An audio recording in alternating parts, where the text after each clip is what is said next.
segundo dia de Arena Fintech de Febraban Tech.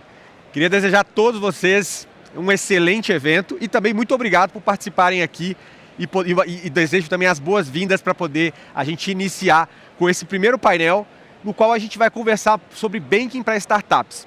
Depois disso a gente tem outro painel, onde a gente vai falar mais especificamente, depois do almoço, sobre as possibilidades e as competências necessárias para o profissional dessa nova era do mercado financeiro. E depois disso a gente tem um outro painel falando sobre tecnologia e inclusão dentro do mercado, para poder fazer pra toda a parte de contratação de novos profissionais dentro do mercado financeiro e também de tecnologia. E às 14h45 a gente vai ter um papo, vai ter a competição de fintechs. Os nossos jurados vão compor aqui a mesa logo depois do almoço, para poder a gente ter a chance de ver quem foram as 12 fintechs que foram avaliadas ali e que chegaram até a final, né, de 24 que foram avaliadas no dia de ontem, 12 chegaram aqui, vão apresentar a solução para vocês poderem conhecer também o que elas desenvolvem, o que elas fazem. Bom, para o primeiro painel, que chama Banking para Startups, eu gostaria de chamar aqui para vocês, para compor a mesa, primeiro, Júlia De Luca, Tech IB do Itaú BBA, uma salva de palmas, por favor. Qualquer uma, por favor, fique à vontade. O Rafael Stark, CEO do Stark Bank.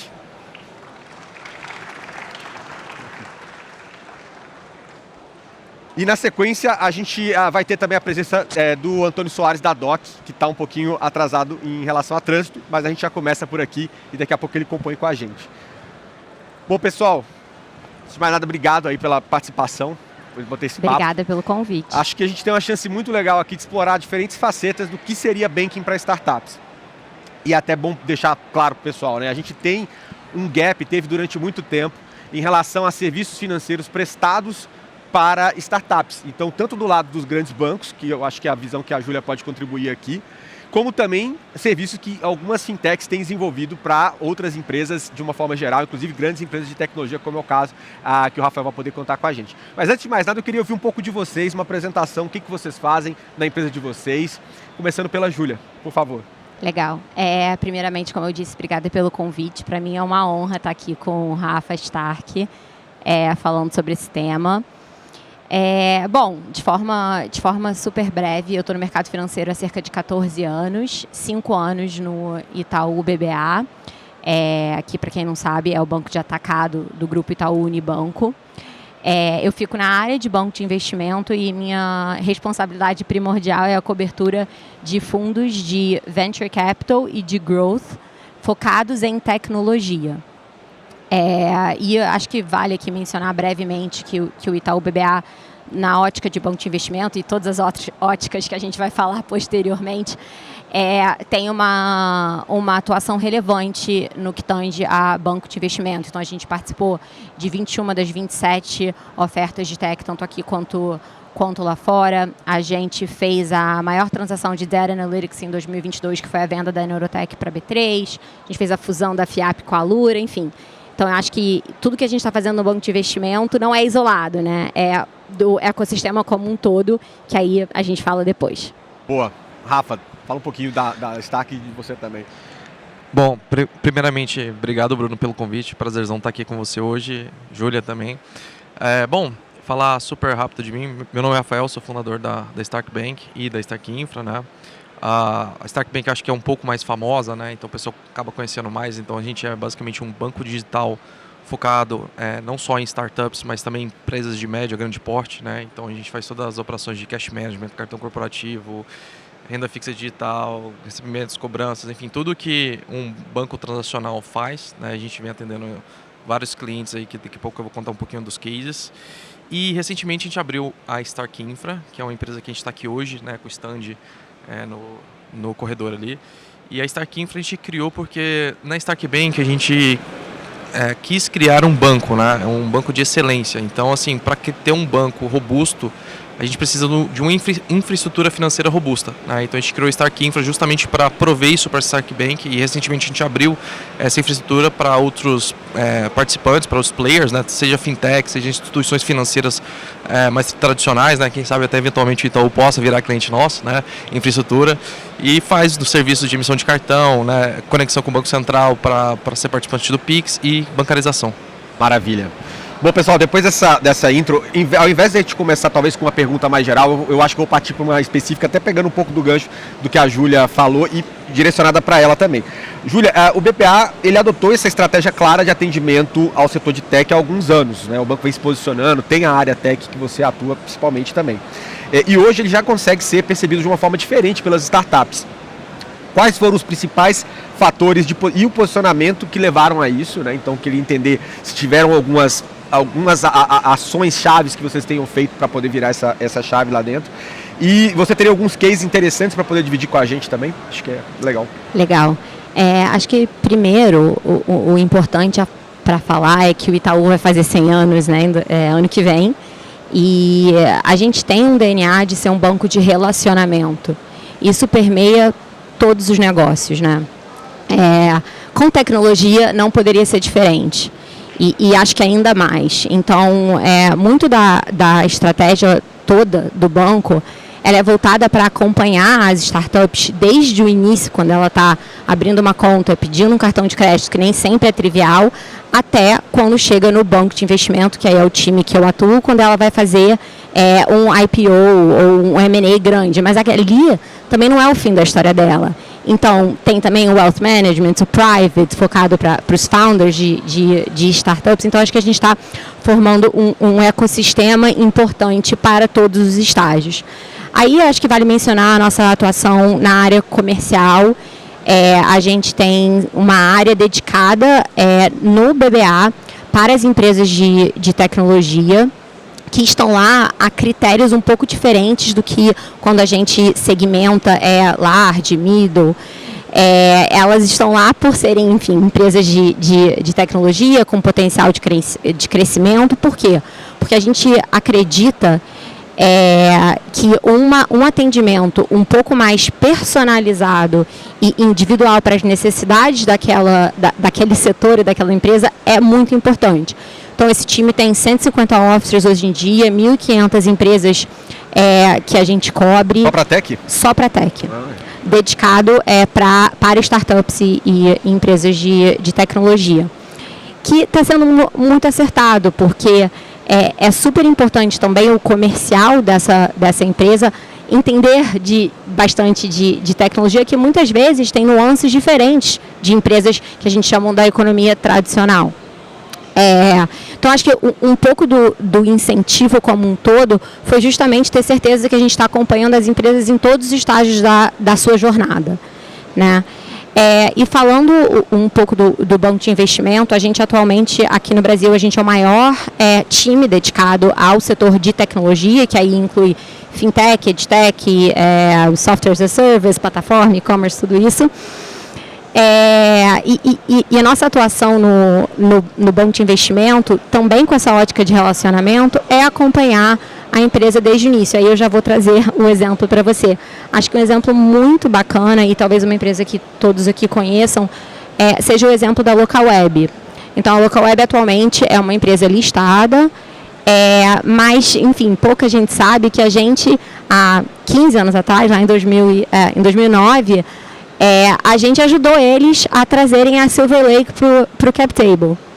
E desde então, a gente acompanha a empresa em todos os processos, né? Então, quando eles pensaram em listar, eu inclusive fui fazer uma viagem com os founders para o Vale, para entender onde ele estaria, nos Estados Unidos ou no Brasil, etc. Mas eu acho que é um exemplo super pragmático e prático de um relacionamento que a gente fomentou do início até não está no fim, né? Está no meio. Mas, enfim, em todas as partes. E não dá para analisar esse mesmo player com a ótica, se você pegar um balanço frio de uma startup, né? Somente quando ela está no começo, muitas vezes ela poderia passar batido em outros momentos do mercado financeiro em uma outra configuração, né? Então, exatamente. Aí essas startups estão ali por outras razões, né? E outros critérios que eu acho que é uma estratégia super acertada. Maravilha. Bom. Legal. E Rafa, queria também passar uma pergunta específica para você, porque a Stark busca atender startups olhando não só as necessidades específicas delas, mas também utilizando diferentes possibilidades para ser o banco principal deles, independente de qual tipo de interface que está sendo utilizada para isso. né? Como a abordagem de vocês se dá na prática, né? Para a gente poder, acho que todo mundo poder entender a forma como você desenvolve os serviços de vocês e se tem algum case que dá para poder explicar, falando um pouco desse nível de personalização do atendimento ao cliente aí com a plataforma de vocês. Claro, eu acho que assim, um dos principais desafios de uma startup, eu acho que é a mudança de processos, né? Que os processos para empresa pequena, empresa média, empresa grande são completamente diferentes. Uma startup vai de uma empresa pequena a empresa grande em 1 a 5 anos, né? Às vezes um pouquinho mais, um pouquinho menos, né? Mas essa troca é muito rápida, né? Então ela acaba que ela tem essas necessidades específicas. Então assim, a gente tenta sempre suportar as startups sendo o mais flexível possível, porque depende muito do momento que ela está, né? Ela está muito early, ela está em fase de seed, ela está criando um MVP, então ela provavelmente está buscando velocidade, time to market, né? Criar o MVP rápido, lançar rápido e poder interagir rápido. Ela já está um Series B, Series C+, né? Ela está muito numa fase de controle, de analytics, de otimização, né? Então são fases diferentes que a gente entende que elas vão prosseguindo em cada fase, né? A gente tenta suportar de uma forma diferente. Então, trazendo aqui alguns exemplos, né? A gente é extremamente flexível, né? Então a gente criou a Stark toda baseado em APIs, né? Todo banco é baseado em APIs. Então, para quem está começando ou quer criar um MVP, ele pode entrar no nosso site, tem a documentação exposta, ele já baixa o SDK, o desenvolvedor já cria conta em sandbox, começa a fazer toda a integração, não precisa falar com ninguém dentro da Stark, né? Então ele consegue desenvolver na velocidade dele, sem que a Stark, né, com algum processo burocrático, alguma rotina interna, possa interferir na velocidade dele para ele poder lançar mais rápido, né? E a gente não só via API, mas a gente tem integração de várias formas. Pode usar o app, mobile, ERP, até planilha Excel. Se o cara quiser usar, tem integração. Então a gente integra em várias interfaces diferentes para que a empresa possa usar da forma como é mais conveniente para ela na fase que ela tiver.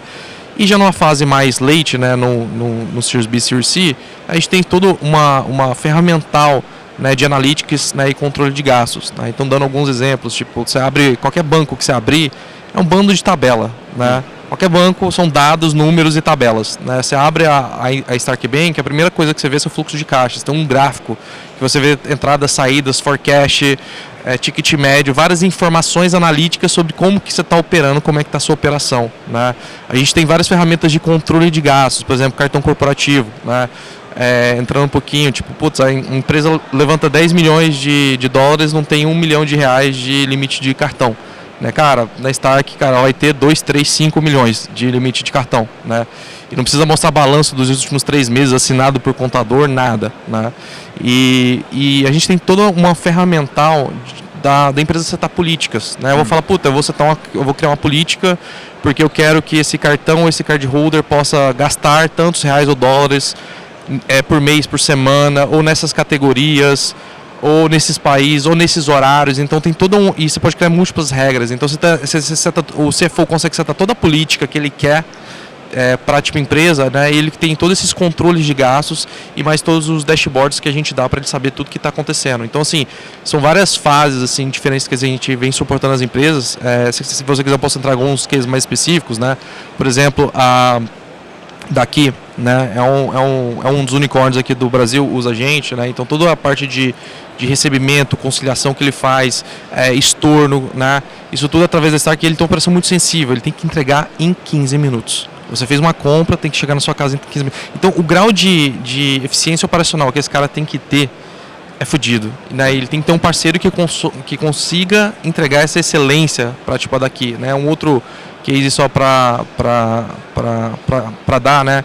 A Loft, né? Que é também um dos unicórnios. Então a operação dele requeria tanto customização, né? O que ele queria era tão complexo que ele só encontrou a gente conseguir entregar isso para ele, né? Então a gente entrou na operação que ele queria vender apartamentos, né? Então era preciso fazer uma reforma desse apartamento, né? Ele emitia cobranças para poder receber dessa reforma e queria depois pagar, né? O pedreiro, o arquiteto, o vendedor, todo mundo envolvido.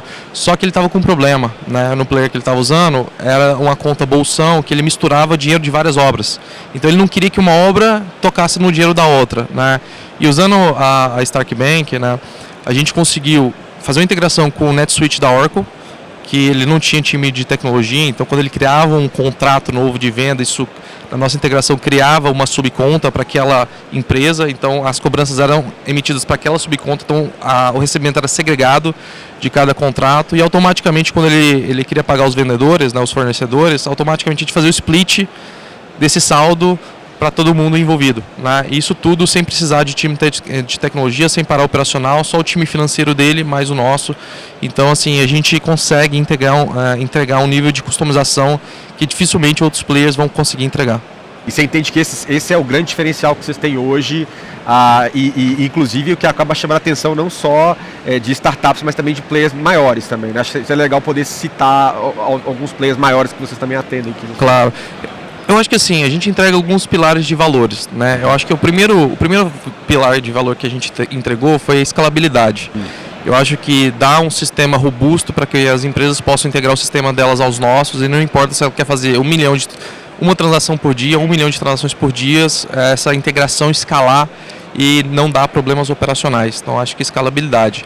A segunda proposta de valor é a produtividade. A gente entrega ferramentas que deixam o time da empresa muito mais produtivo. E o time produtivo consegue fazer mais e entregar mais, né? Alguns exemplos muito rápidos. Por exemplo, a gente criou a integração com a planilha Excel. O cara paga folha dentro do Excel, emite boleto, puxa extrato, faz tudo ali. Tem um Internet Banking dentro do tipo Excel. A gente criou uma ferramenta chamada Vision em Mailbox. O time financeiro tem 300 cobranças, ele simplesmente pega os arquivos, arrasta para dentro do Internet Bank, solta e magicamente aparece todas as cobranças lá para ser aprovadas. Ele não precisa digitar nada, imputar nada, ficar brincando com o celular para ler o QR Code assim enfim. Já vai no documento. Ou por e-mail, né? O Mailbox ele cria um e-mail para centro de custo, ele já recebe a cobrança dentro desse e-mail, já aparece dentro do Internet Bank para ele poder aprovar com quem mandou e o anexo lá que estava no tipo e-mail. Então são ferramentas de produtividade, né? O terceiro pilar é a questão de controle de gastos, né? E aí entrando no case, fala de um case de empresas maiores. Vamos falar da Ultragaz. Né, uma empresa aí que, cara, dono do posto Ipiranga, né, uma empresa gigantesca. Todos os cartões corporativos deles agora são da Stark Bank. Né? Por que eles vieram para a Stark Bank? Eles tinham várias dores de controle, né? Então a galera tinha que dar notinha. Então, assim, era um processo muito moroso. Era ruim para as pessoas, era ruim para o time do financeiro, controlar isso e tudo mais. E eles tinham regras muito específicas. Eles queriam dar alguns auxílios em alguns dias das semanas, em alguns horários específicos. A gente, cara, ninguém nunca pediu isso, a gente não tem isso pronto, mas vamos desenvolver. Parece legal, se é dor deles, pode ser dor de outras empresas. Cara, em 2 semanas a gente desenvolveu essas regras, né, e eles conseguiram criar, né, então eles hoje estão com mais de 3 mil cartões, né, corporativos distribuídos para, seja diretoria, seja pessoal do operacional, motorista, etc. E eles conseguem criar cada regra, cada política para cada um desses cardholders, né, dentro dos respectivos centros de custos. Então acho que essa customização, mesmo uma empresa super tradicional aí que está dentro das 500 maiores empresas aí do Brasil, aberta em bolsa e tudo mais, ela está conseguindo isso dentro da Stark, né, e dificilmente ela conseguiria isso em outros players. Maravilha. E olhando agora, voltando um pouco para a atenção para as startups, que eu acredito que é o grande mote também do banking para startups aqui. Elas sempre tiveram necessidades específicas quando a gente fala de soluções de banking e eventualmente alguma dificuldade de acesso a produtos tradicionais por não terem ainda nenhum número robusto, como eu estava falando. Às vezes ele acabava entrando no mesmo bolo de empresas de porte menor. Como que vocês enxergam hoje essa transição em relação às alternativas vigentes? Não só acho que o BBA está nessa, mas tem outros bancos que estão criando suas próprias áreas. Tipo os desks que a gente tinha anteriormente para atender, às vezes, certos mercados, e agora isso começa a acontecer. Como é que vocês veem essa transformação, não só além do que vocês estão provendo, mas olhando para o mercado de uma forma ampla? Começando pela Júlia. Legal. Eu acho que está todo mundo se mexendo justamente pelo seu ponto. A startup ela tem características diferentes, como o Rafa falou, tempo de escalabilidade diferente, né? Então, com isso, ela tem necessidades específicas. Então, acho que eu gosto de falar que o Itaú, de fato, foi pioneiro nessa cobertura específica de empresas de tecnologia segmentada. E o que eu tenho visto é o mercado como um todo também se mexendo nessa direção, que eu acho que é super benéfico, porque uma startup ela não deveria passar pelos mesmos critérios de um comitê de crédito que uma empresa tradicional. O modelo de negócio é diferente, né? O que eu acho interessante, que é uma coisa que a gente prega também muito lá no banco, é que para trabalhar com startups, e você tem que ter um modelo de trabalho nosso também ágil, também escalável. Antônio chegou aqui, vamos lá, mas prossiga. Prazer ter você aqui, Antônio, para poder falar sem problemas.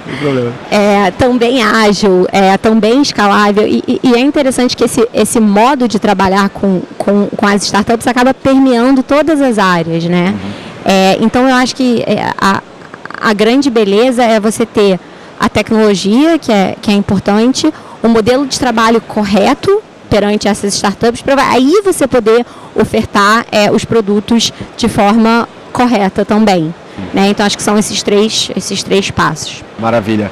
Bom, mais uma vez, Antônio acabou de chegar aqui. É um prazer ter você para poder bater esse papo também. A gente tem essa visão de banking para startups e com a percepção tanto de uma grande instituição como é o caso do BBA. A gente tem também o caso da Stark com a customização que eles oferecem. E agora a gente está com um player que faz toda a parte de banking as a service, que no final do dia muitas startups também acabam embutindo serviços financeiros, né, Antônio? E eu queria ouvir, a gente estava comentando um pouco sobre essa evolução em relação às alternativas que as startups têm, sejam para embedar serviços, como também para ter um atendimento de diferentes players, sejam eles grandes ou não. Como é que você tem visto essa evolução acontecer no mercado brasileiro? E também fala um pouquinho de você e da Doc, já aproveita e já embala as duas coisas. Boa. Pegando até o gancho que a Júlia está trazendo, eu acho que a gente acabou criando um ecossistema, porque eu acho que a gente falou muito em fintech, a gente fala muito em... Mas no final do dia a gente criou um ecossistema. Pega o que a Júlia estava falando, o Itaú criando produtos. Esses produtos, a gente, seja empresas como a DOC, que provém infraestrutura, pegando produtos tradicionais e quase que decompondo esses produtos e levando eles de uma forma mais simples e gerenciável para qualquer outro segmento. Seja empresas como o Stark. No final do dia, o que eu enxergo a gente acabou criando um ecossistema que vai levar serviços financeiros mais longe. Não é mais simplesmente aquele cliente que vai acessar o produto do Itaú ou de um outro banco. Então, aquele produto a gente consegue decompor ele e democratizar ele. Então, você pegar as ofertas do Stark, a oferta da DOC, a gente pega diversos subprodutos e consegue construir produtos mais direcionados para a ponta. E aí que vem a história do Embedded Finance. No final do dia, quem está lá na ponta com o cliente conhece melhor aquele cliente, muitas vezes, do que uma instituição tradicional. E esse entendimento é fundamental, ter alguém aqui no meio para entender o que eu posso ofertar, como é que eu posso pegar esse produto aqui e como é que eu levo esse produto de uma melhor forma lá para a ponta. No final a gente está falando de serviços financeiros flexíveis, né? Customização, toda a possibilidade de usar APIs, integração e fazer esse jogo virar, né? Mas, Rafa, eu queria ouvir um pouco da tua perspectiva também de como essa evolução está acontecendo e como é que você percebe isso, né? Bom, eu acho que a gente tem um ecossistema que ainda é pequeno, né? Mas a nossa visão é que ele vai crescer muito, né? Então, se você comparar outros países... E muita gente nem sabe que existe essas diferentes alternativas, né? Sim, total. Então, se você comparar países com os Estados Unidos lá, boa parte do PIB vem de empresas de tecnologia, né? E o Brasil ainda está muito atrás nisso, né? Se for olhar o PIB aqui, 25% é agronegócio. Né? Então tem muitas empresas tradicionais que ainda dominam, né, a geração do PIB e das riquezas aqui do Brasil. Então assim, a gente tem um ecossistema de startups, né, boa parte das maiores hoje, né, vieram lá de 2013, né, eu cito o Nubank como uma delas, né, meu colega Davi Velez fazendo um trabalho incrível e várias outras, né, que vieram após, né. Mas esse ecossistema ele ainda é muito pequeno, ele vai ser muito maior na próxima década, né. Então a gente aqui na Stark, seja através da Stark Bank e Stark Infra, a gente fica muito feliz em tentar impulsionar esse ecossistema, e tem vários outros players, né, DOC, Itaú e vários outros colegas aí que também estão trabalhando para ajudar a transformar esse ecossistema e melhorar esse ecossistema. Então a gente acha muito rico, né, que mais empresas, né, olhem esse ecossistema, que mais empresas ajudem, né, a transformar esse ecossistema, porque a gente vê que as empresas, seja as startups, seja as empresas mais tradicionais, né, as tradicionais estão buscando mais transformação digital, elas entenderam que elas têm que se tornar mais digitais e talvez se tornar uma empresa de tecnologia, né? E as empresas de tecnologia já nascem com esse DNA e querem crescer rápido, né?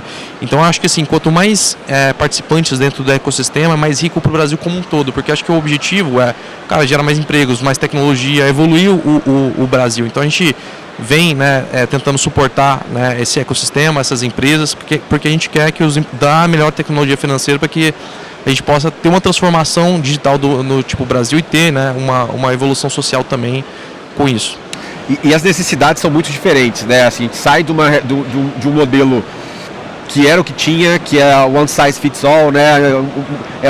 Um produto, um serviço que tem que abranger todo mundo, e aí você começa a ter várias nuances, você citou nuances e tudo mais, acho que a gente está caminhando nesse sentido em termos de evolução, né? Não, acho que só um ponto que vale mencionar, que acabou que a gente não mencionou, é o papel importante do Banco Central em fazer com que isso tudo aconteça, né? Acho que o Banco Central, ele é sim um exemplo globalmente de ser pró-competição e criar novas regulações que possibilitam que novas empresas surgem, novos modelos de negócio, enfim, Pix, agora Real Digital, tudo isso. Então, eu acho que o nosso regulador tendo essa postura também acho muito saudável para o ecossistema como um todo. E é um ferramental para criar serviços financeiros flexíveis também. E puxando para o Antônio, a DOC é uma viabilizadora de negócio para várias fintechs e ajuda também a startups a desenvolverem soluções financeiras que possam conectar todo o seu ecossistema internamente, né? A gente sabe de vários casos de quem embeda serviços financeiros também, até mesmo para poder ter um canal de pagamento e de gestão interno de todas as finanças da instituição embedada, né? Como é que você compara esse tipo de possibilidade que foi aberta no mercado, né, que vocês têm desenvolvido nesse sentido, colocando em prática a possibilidade de embedar e ajudar com que startups que estão crescendo chegam num determinado momento que falam, eu quero trazer algumas coisas para dentro de casa? Acho que o primeiro ponto é pagamentos tem uma complexidade muito grande, né? Então, quando a gente fala serviços financeiros e pagamentos, você tem que abstrair um pouco dessa complexidade. Quando você pega uma empresa que não é do segmento financeiro, quando você pega questão de prevenção à fraude, questão de know your customer, questão de compliance, a gente está falando de uma indústria regulada.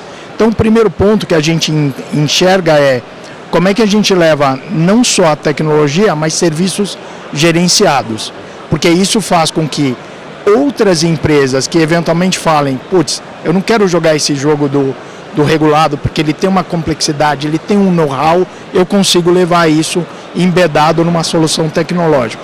Esse é o primeiro ponto. E aí, por exemplo, quando você pega um Pix, que é um rail criado pelo Banco Central, a gente começa a ver uma série de construções de soluções e produtos em cima do Pix. Então, desde soluções simples que a gente viu que foram as primeiras, que é transformar um pagamento de boleto em um Pix, até outras coisas que a gente vai ver, principalmente agora no segundo semestre, estimulados pelo nosso regulador, que é Pix agendado, Pix parcelado, Pix crédito. Isso vai permitir com que empresas que não são do segmento entrem nesse jogo com uma equação diferente de uma empresa financeira tradicional. O que eu quero dizer com isso?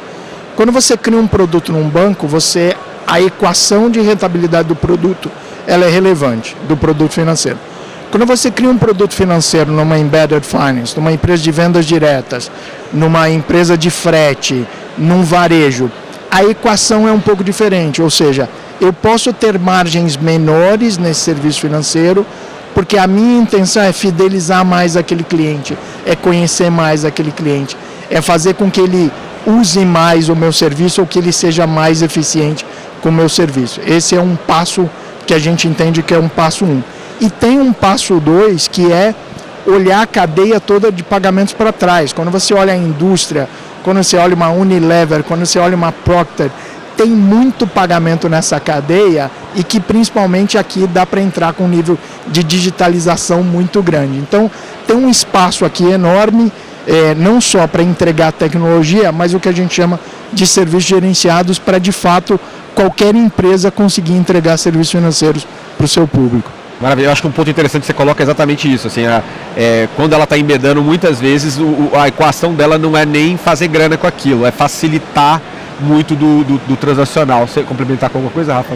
Não, eu ia complementar um pouquinho do dele e ela também. Eu acho que assim, o que a Júlia falou agora mesmo sobre o Banco Central, eu acho que contribui muito, né? Acho que o Banco Central tem dado muita segurança jurídica para que empresas, né, startups, fintechs, etc., empresas que querem embedar possam, né, de uma forma legalmente correta, entrar dentro do sistema financeiro, seja via embedded, seja criando um produto proprietário, né, e isso é muito legal porque os bancos centrais de outros lugares têm sido muito conservadores. Exato. A gente está sendo benchmark no mundo, né, dessa transformação, dessa revolução que está sendo impulsionado pelo Banco Central, né, não só de como o Banco Central tem feito, né, impulsionado a competição, que o sistema financeiro sempre foi muito fechado de competição, como também, né, do Pix, de pagamentos em tempo real, que assim, acho que a Índia lançou primeiro que a gente, mas a nossa adoção foi muito mais rápida, né, a forma como a gente fez, no tempo que a gente fez, da forma como vem sendo adotado, né, o Pix, e foi muito rápido. Então isso a gente está sendo benchmark aqui no Brasil, né, para fora. Isso é muito legal porque assim, o brasileiro em geral tem um pouco de complexo de vira-lata, né? A gente acha que o que é feito fora é melhor, do que o pessoal de fora é melhor, que o produto é feito nos Estados Unidos, a empresa americana é melhor, mas não, cara, a gente está vendo uma transformação, né? E de novo, o Banco Central está impulsionando isso, né?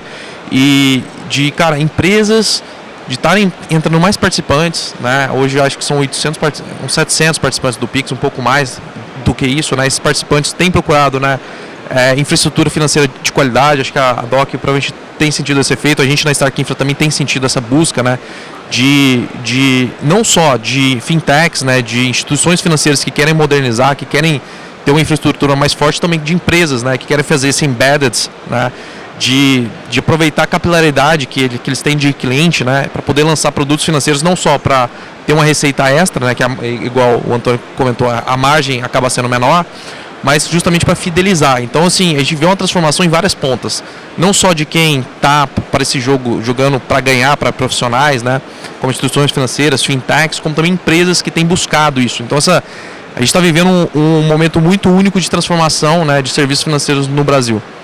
E comentário que você falou, que eu acho que até vou virar a pergunta para falar um pouco sobre cenário internacional. Eu queria ver o do Antônio e depois da Júlia. Primeiro, Antônio, a gente sabe, né, vocês também atuam em outros mercados, e o que o Rafa falou, assim, alguns mercados, inclusive, são mais duros em relação a essa questão de Bank as a Service, Embedded Finance. Você já sabe bem como é que funciona aí em alguns países, e a gente tem casos como o México, por exemplo, que é um país também que tem dificuldades maiores. Como é que você contrasta as possibilidades daqui com as possibilidades de lá, e talvez fazer um recorte baseado até nas operações fora do Brasil que vocês têm? Acho que até pegando teu ponto, de fato a gente tem que se orgulhar do que a gente faz aqui em pagamentos, principalmente puxado pelo nosso regulador e pelas instituições financeiras atuais, porque Brasil é benchmark mundial em pagamentos. Então, isso aqui é ponto final, tem que falar mesmo, e é fato isso.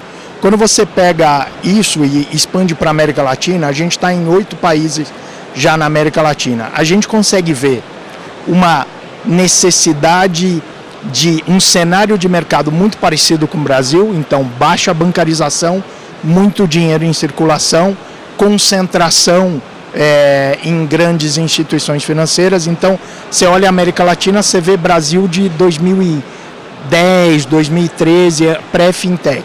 Então, tudo que a gente está fazendo aqui é, de fato, 80% a 90% replicável do ponto de vista de infraestrutura em todos esses países. O que vai variar? Vai variar a regulação local. Todo país tem sua regulação local. E como o Rafa falou, assim, até na legislação a gente está sendo benchmark. Quando você pega a Colômbia tem um acordo de colaboração com o Banco Central Brasileiro. Então a lei da CEDEP da Colômbia é exatamente igual à regulação de instituição de pagamento no Brasil. Só muda o nome. Então, quando você pega o México está mais ou menos no momento que a gente estava 2016, 2018, o Banco Central falando, não, você quer CIP, você tem que pedir licença.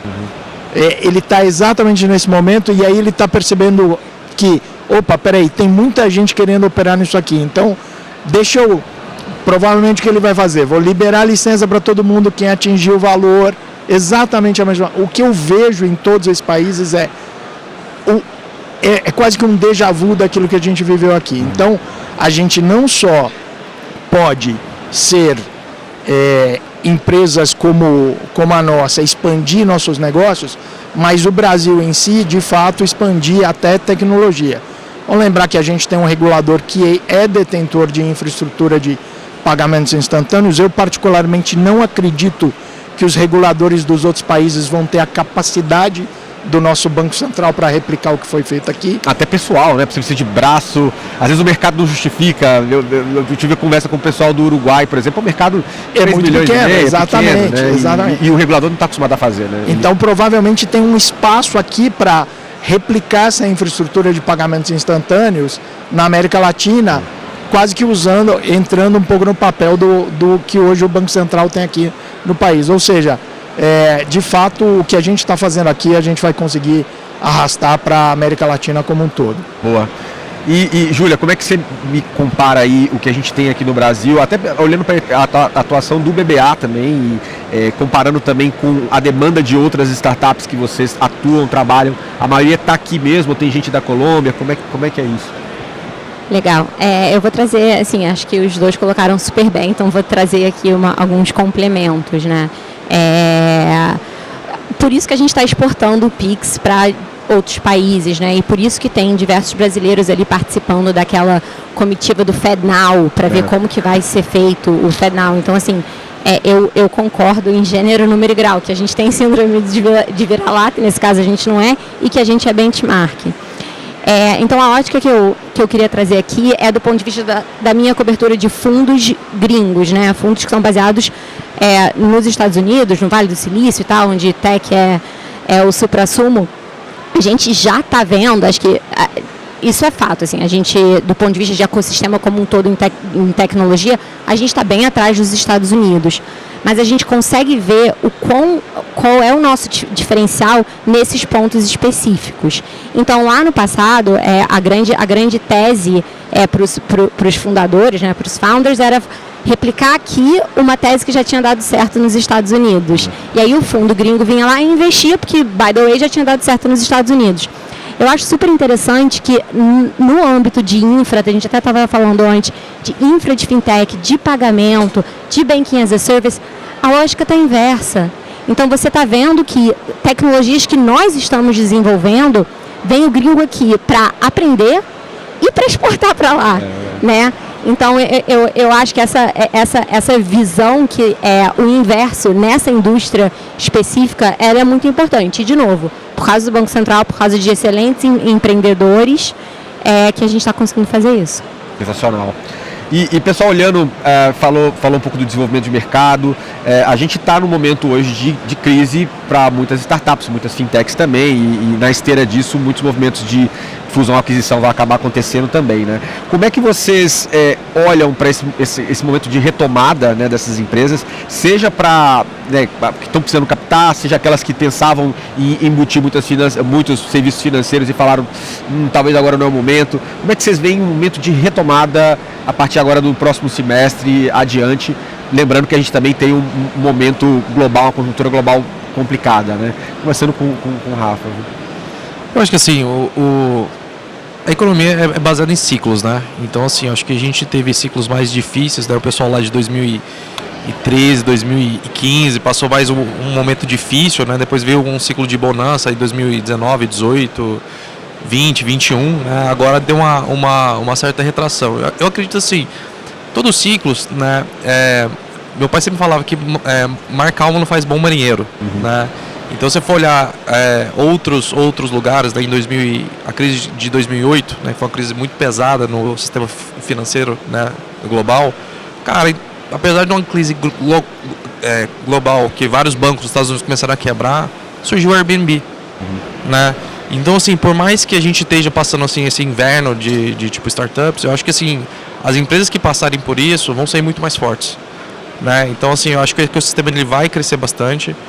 Obviamente, é um momento que vai ser difícil para algumas empresas, né, que não estão bem capitalizadas, que não buscaram corte de gastos, né, que não fizeram o dever de casa. Então, talvez a gente vai ver assim, um pouco de algumas empresas quebrando, infelizmente, né? e algumas outras empresas fazendo... Vai rolar muito M&A, né? A Júlia vai poder surfar essa onda aí legal. Vai rolar muito M&A, mas assim, a gente acredita que...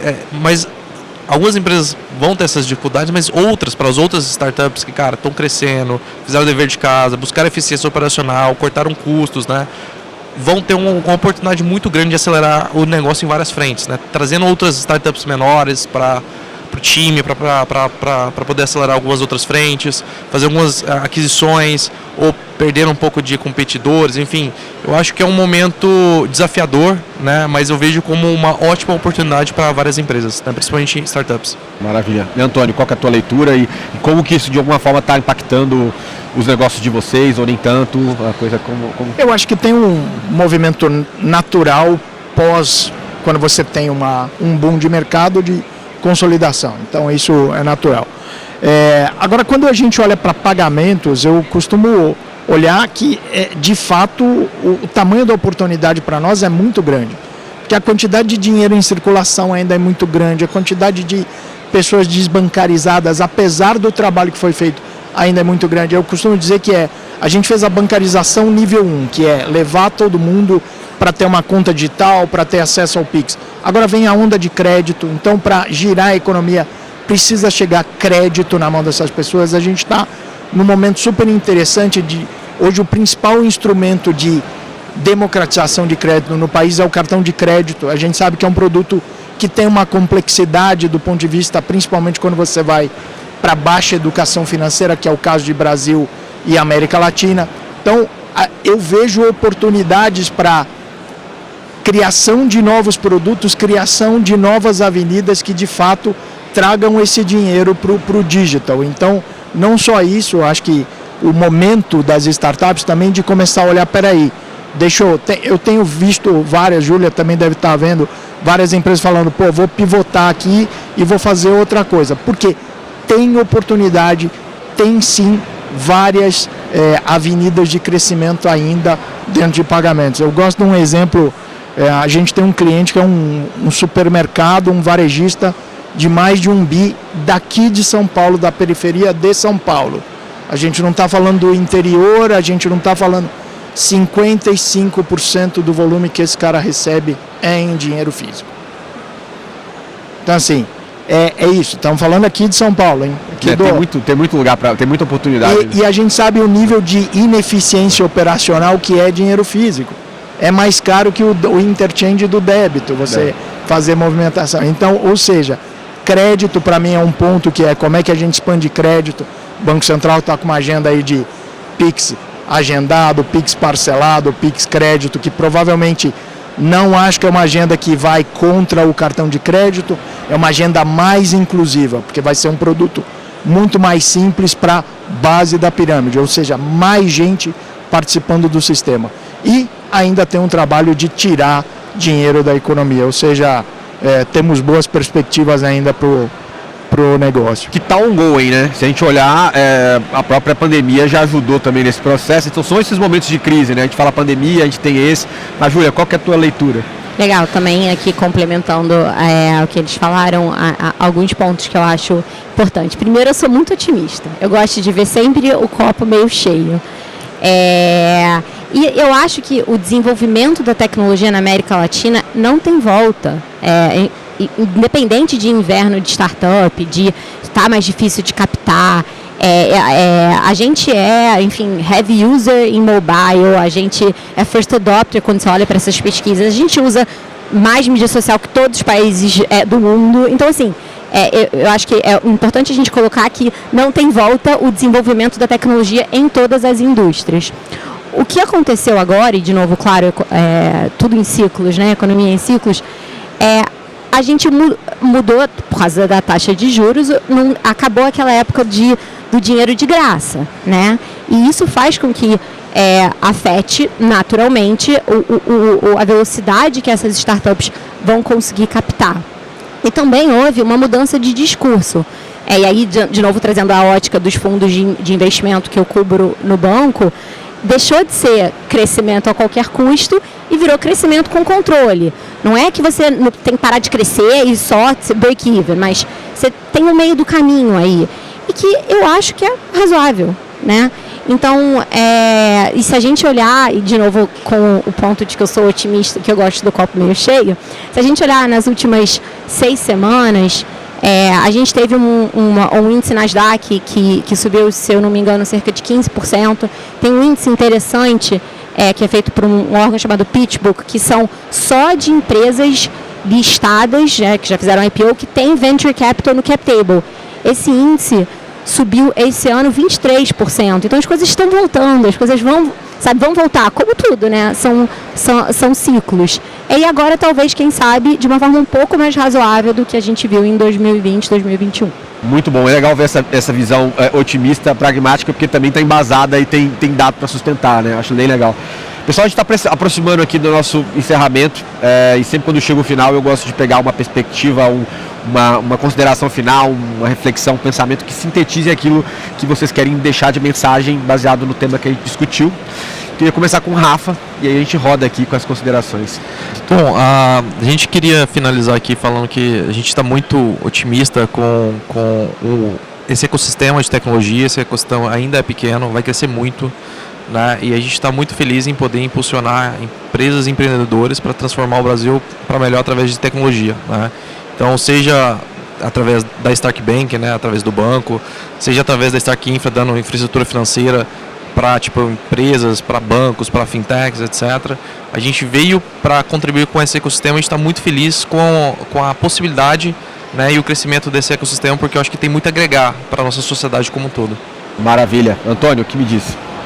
Bem, eu acredito, uma das coisas que a gente tem na pauta, 1 ano atrás a gente começou a falar de crédito como a segunda onda de bancarização, né? Eu acredito muito que cada vez mais a gente tem que trabalhar para como criar produtos e viabilizar crédito para a ponta, crédito em massa. Só que não só simplesmente no aspecto de democratizar crédito, precisa ter crédito com instrumento que seja bom para quem emita também. Nossos índices de recuperação são super baixos. Como é que a gente cria instrumentos de crédito que são sustentáveis para a cadeia como um todo?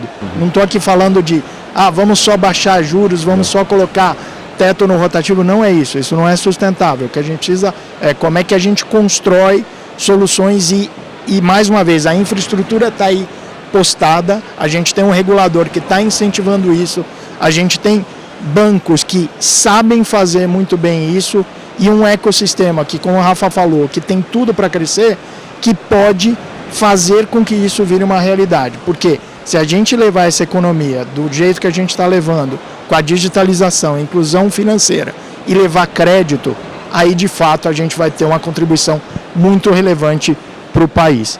Aí de fato a gente começa a se aproximar muito de economias do hemisfério norte. A gente tem hoje 600, 700 instituições financeiras, tem números que tem 600 pedidos de SCD no Banco Central.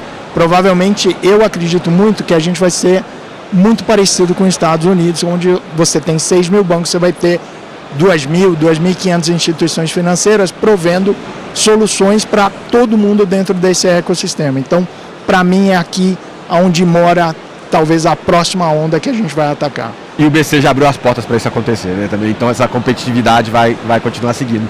Júlia, o que você tem? Legal. Primeiro eu queria agradecer pelo papo, super legal estar aqui, e obrigada pelo convite, pela mediação. Acho que a minha mensagem final, eu estava pensando enquanto vocês estavam falando, mas olha talvez a beleza desse painel, né? É uma instituição que vai fazer 100 anos, e 2 instituições novas, fazendo coisas diferentes, e como é complementar, né? E eu acho que isso é a tecnologia. A tecnologia, ela é agregadora, ela tem espaço para todo mundo, e faz com que a vida de todos nós seja melhor, né? Então, acho que a mensagem que eu queria deixar aqui independente de inverno e tal, estamos positivos porque a gente só tem a crescer, só tem a melhorar, e a gente tem bons talentos aqui, tem bons desenvolvedores, tem bons fundadores, então terminar talvez nesse moto positivo. E a sociedade ganha, o consumidor ganha, enfim, e a economia também gira em cima disso. Senhores, muito obrigado, pessoal. Uma salva de palmas para os nossos painelistas. Obrigada. Pessoal, vai aparecer um QR Code para vocês fazerem a avaliação também desse painel, como eu peço no final de toda a conversa, para a gente poder melhorar cada vez mais as discussões que a gente traz para cá. E muito obrigado. A gente volta depois do almoço já com um painel sobre as competências do profissional do futuro aqui, olhando para o nosso mercado financeiro transformado. Grande abraço.